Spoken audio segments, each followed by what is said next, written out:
neste momento, Deus, através desta emissora, leva até você mais um programa de fé, com mensagens, hinos e orações a seu favor.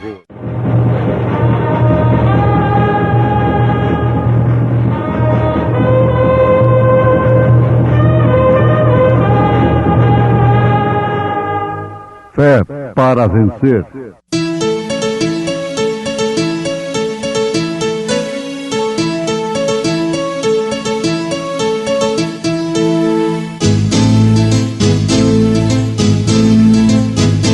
Mensageiro, Deus enviou seu profeta, seu profeta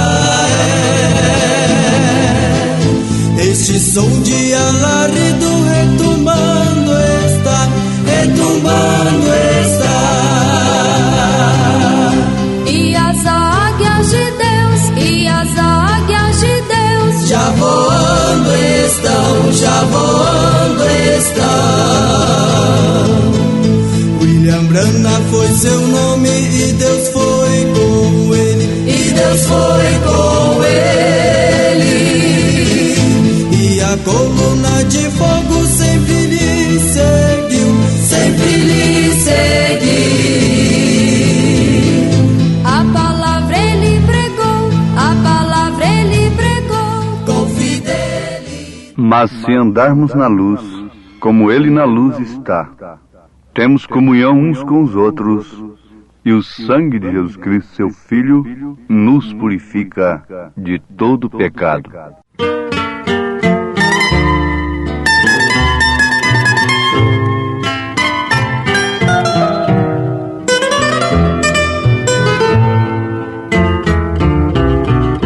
Se a cruz falasse e ela expressasse quanta angústia passou, por ver o sofrimento sem sequer um lamento de quem tanto te amou. Se a cruz falasse e ela expressasse quanta angústia passou, ver um sofrimento sem sequer um lamento de quem tanto te amou. O amor revelado para perdoar pecados Deus manifestou. No alto da cruz já raiou a luz para te iluminar. Se a cruz falasse e ela expressasse quanta angústia passou, por ver o sofrimento sem sequer um lamento de quem tanto te amou.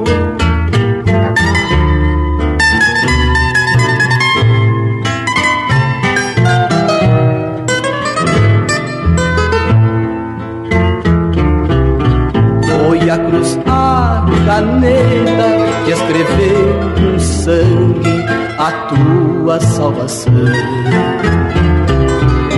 Se hoje aceitares e o mundo deixares, terás tu perdão. Se a cruz falasse e ela expressasse quanta angústia passou, por ver o sofrimento sem sequer um lamento de quem tanto te amou.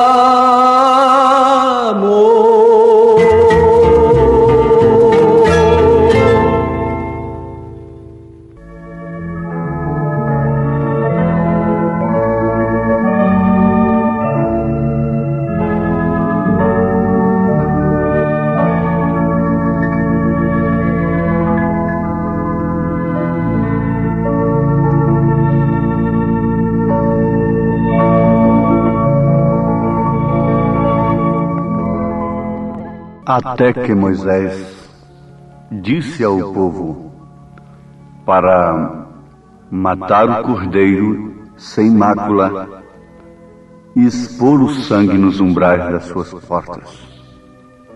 E somente assim o anjo da morte não visitaria aquele lar. Mas se andarmos na luz, como ele na luz está, temos comunhão uns com os outros, e o sangue de Jesus Cristo, seu Filho, nos purifica de todo pecado. 1 João, capítulo 1, versículo 7. Ouvintes, aqui está o segredo da vida cristã.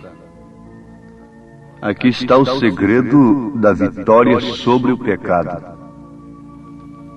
Isso só pode vir pelo sangue de Jesus Cristo, não por meio de qualquer meio que o homem tenha criado. Mas o único meio é estabelecido pelo próprio Deus. Agora, não é a química. Ali no Egito foi a química do cordeiro, exposta nos umbrais da porta.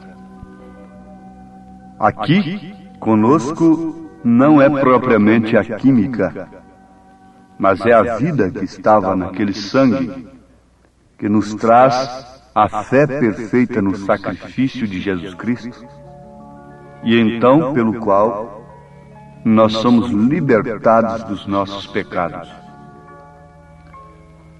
Os pecados nos condenam à consciência, nos condenam à alma, e se morrermos no pecado, viveremos num pesadelo, na quinta dimensão, aguardando o dia do juízo, quando depois seremos condenados, lançados no lago de fogo.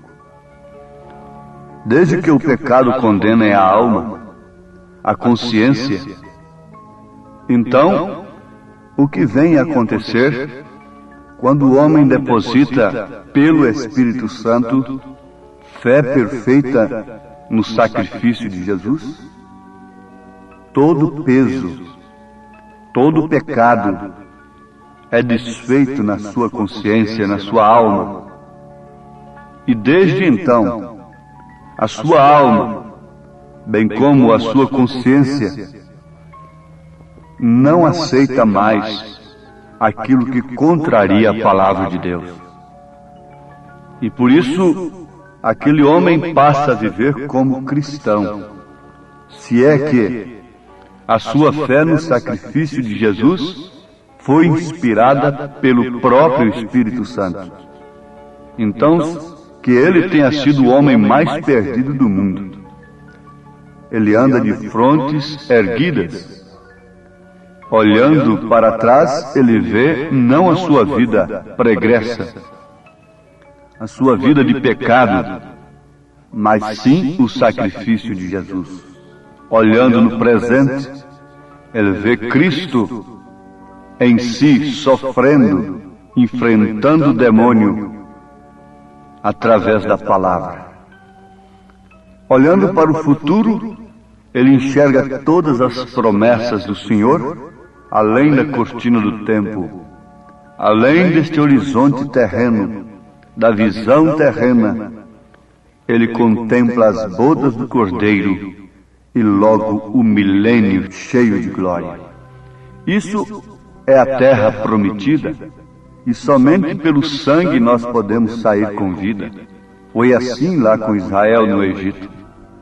Caso contrário, seremos soterrados com o faraó do século, com o mundo, com o pecado. Então aí está, quando a igreja deverá ser completamente liberta. É quando o Espírito de Deus vem e vivifica e leva essa igreja que somos nós a andarmos na luz como Ele, Jesus, na luz está. Temos comunhão uns com os outros porque estamos todos na luz. E o sangue de Jesus Cristo, seu Filho, nos purifica de todo pecado. Para começar, o sangue de Jesus Cristo só pode purificar o pecado do homem que vem para a luz, que está na luz. Essa luz é a palavra de Deus, que reflete no coração do homem pelo Espírito Santo. Fique sabendo que nenhuma obra de Cristo pode ser realizada na igreja a não ser pelo Espírito Santo, porque o Espírito Santo é a pessoa de Cristo na igreja. Isso é tremendo e maravilhoso. Ele não é uma suposta terceira pessoa, distinta, tendo, portanto, uma personalidade distinta. Não. Ele é a própria pessoa de Cristo na igreja. Ele é a pessoa de Deus na igreja. E ele faz refletir a palavra como um espelho diante da mulher. Então ela olha ali em 1 Timóteo 2, versículo 9 em diante, ela vê ali que é o espelho de Deus. Ele faz refletir Atos 2, 38, como cumprimento da ordem de Mateus 28, 19. Ele faz refletir Malaquias, capítulo 4, versículos 5 e 6, no coração dos gentios, eleitos para a noiva de Jesus Cristo, como promessa verdadeira de Elias para nós. Somente o Espírito Santo pode fazer esta obra. E isto significa a verdadeira e total libertação. Mas somente Ele pode trazer essa igreja sob o sangue. Quando seus pecados vierem sob o sangue, pela fé, quando seus cigarros, quando seus jogos, seus roubos, suas vaidades, seus nudismos, suas mentiras religiosas, suas interpretações humanas, quando suas mentiras comerciais, quando tudo isso for trazido à luz sob o sangue de Jesus, então lá haverá uma libertação total. Mas sem isto é impossível. Se você enganou alguém, conserte isto. Você não pode trazer nenhum engano, nenhuma mentira, nenhum adultério, nenhuma traição, nenhum credo, nenhuma coisa qualquer debaixo do sangue. Você não pode continuar com estas coisas e dizendo que está coberto pelo sangue de Jesus Cristo. Não, não. Se de fato você vem trazendo estas coisas com arrependimento verdadeiro e com luz do Espírito Santo na sua alma, aquilo não permanece. O sangue de Jesus Cristo nos purifica de todo pecado. Agora isso se processa através de 3 manifestações verdadeiras da vida cristã. Ninguém pode estar debaixo do sangue de Jesus Cristo sem arrependimento de pecados.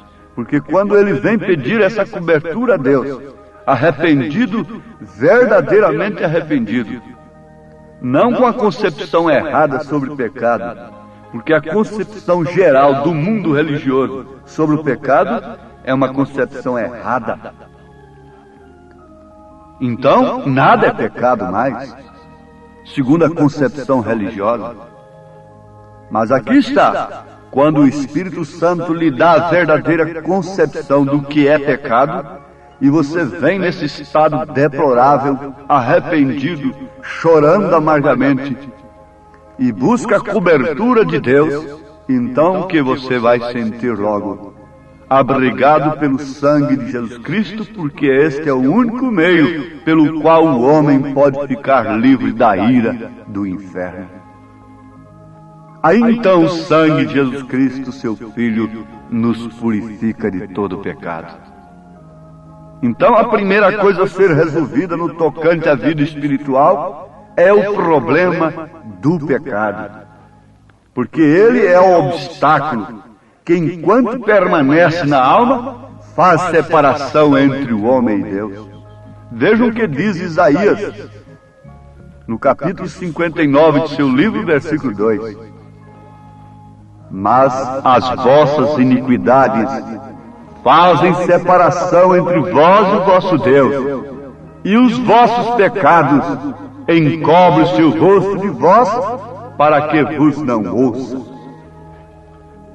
Quando o homem pensa em liberdade, deveria pensar em primeiro lugar nesta liberdade de sua alma, se safar de todos os pecados, de toda iniquidade, para que então ele pudesse gozar da presença de Deus. Quando o pecado é abolido sob uma verdadeira confissão, sob a base do sangue de Jesus Cristo, a mão do Senhor não fica encolhida para aquele homem. O seu ouvido não está agravado, porque a sua mão não está encolhida, o seu ouvido não está agravado para que não possa nos ouvir. Sim, amados, a Bíblia diz, em 1 João capítulo 1, versículo 9, se confessarmos os nossos pecados, Ele é fiel e justo para nos perdoar os pecados e nos purificar de toda injustiça.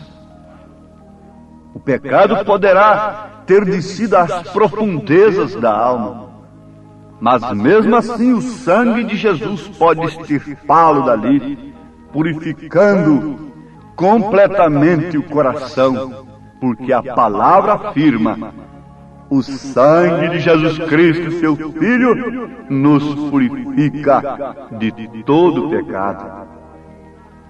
Sim, aí está a coisa. Não é um suposto purgatório, não é uma suposta reencarnação, e nem tampouco o credo de uma organização, quer seja ela chamada evangélica ou não, que possa te garantir a vida eterna, a salvação. O meio provido por Deus não pode ser substituído por meios providos pelos homens. Isto é engano. Isso não é verdade, e se não é verdade, é mentira, e se é mentira, está com Satanás e não com Deus. Mas quando esta verdade bíblica é conhecida, vejam isso, conhecida é o que o povo mais precisa conhecer na presente época. Quando esta verdade bíblica é conhecida, depois crida e logo recebida, vejam, conhecida, crida e recebida. Que resultado traz isto ao homem? O resultado é a paz do perdão. É a paz do perdão. O que disse São Paulo aos Romanos, capítulo 5, versículo 1? Justificados, pois, mediante a fé, temos paz com Deus por meio de nosso Senhor Jesus Cristo. Sim, meus amados, aí está o segredo da grande vitória. Temos aprendido e estamos sendo lembrados constantemente. A maior vitória de Davi não foi sobre o Golias, não foi sobre o leão, não foi sobre o urso, mas sim sobre o pecado. Leiam o Salmo 51 e veja a grande vitória do homem, quando ele diz: pequei, e o meu pecado está sempre diante de mim. Quando é que a iniquidade poderia passar? Quando é que o pecado poderá ser anulado? É lá do outro lado da vida? Não, não, não.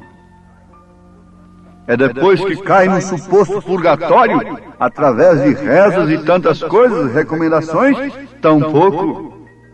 É depois que entra numa suposta reencarnação? Não, isto é antibíblico. Se é antibíblico, então é antideus. Se é antideus, é anticristão. Se é anticristão, não nos interessa. Quando é que o homem pode resolver esse problema? É agora. Quando foi que Davi resolveu? Quando foi que o ladrão crucificado à direita resolveu? Quando foi que Maria Madalena resolveu o seu problema? Você quer deixar para depois? Você quer continuar sua vida de cigarro, de álcool, de adultério, de cobiças, de vaidade, de nudismo e de tanta coisa fácil? Você quer continuar sendo uma religiosa na estrada larga, nas doutrinas fáceis? Você quer continuar sendo um bom cristão, entre aspas, na estrada larga, na doutrina daqueles que, tendo comichão nos ouvidos, amontoaram doutores para si, conforme suas próprias concupiscências? Mas fique sabendo, não é aquela mulher declaradamente perdida, de vida oficial, que vai sofrer uma grande decepção no juízo. É justamente essa que se diz cristã e que prefere a estrada larga, o caminho espaçoso. É justamente esse que canta, que prega, que ora. Jesus disse assim, e isto é verdade. Essa será a maior decepção. Quando é que a decepção deveria ser analisada, encarada? Quando ela chega? Não, deveria ser encarada antes. A mulher deveria encarar a vergonha do seu desprezo que ela merece. A mulher deveria encarar o peso do juízo sobre ela antes de cometer pecado, antes de cair, antes de violar o seu voto matrimonial. Pela mesma forma, o homem deveria medir todas as consequências antes. E agora, se o peso do pecado, se as consequências do pecado não traz o povo para a cruz, para o sacrifício de Jesus, veja só as consequências do pecado: doenças, guerras, o vício está aí. Obriga-se a tudo pela saúde, mas não proíbe-se nada, nada que venha trazer dinheiro, nada que venha trazer comodidade carnal, nada que venha acomodar e satisfazer as concupiscências carnais é proibido. Por quê? Porque vela-se tanto pela saúde por um lado e, no entanto, escancara as portas por outro? Isso não seria coar mosquito e engolir camelo? Isso não faria de nós uns verdadeiros hipócritas, uns sepulcros caiados? Para onde deve ir um povo moribundo? Não de um país apenas, mas de toda a terra. Onde o ser humano não está em decadência total, moralmente falando, espiritualmente falando? Onde o progresso que avança, assolando tudo, acabando com fauna, com tudo, esse progresso é o próprio fim da humanidade. O ímpio por si se destrói. Onde poderá se recolher um povo antediluviano, tão civilizado como foi aquele? Nunca pensariam que seria na arca. Os cientistas, os filósofos, os líderes religiosos jamais apontariam a arca de um louco, aquele povo tão elevado, tão civilizado. Mas o que pôde salvar aquele povo? O que poderá salvar esse povo do fogo que São Pedro profetizou? Que está profetizado no livro dos livros, na palavra de Deus. Onde se salvará esse povo avançado do fogo que virá? O problema é individual. Salva-te por ti mesma hoje. Salva-te por ti mesmo. Escapa-te. Agora ou nunca. Venha para o Calvário, venha para a luz, venha para a mensagem. Arrependa-se de seus pecados, principalmente dos pecados religiosos, em nome de Jesus Cristo. Amém.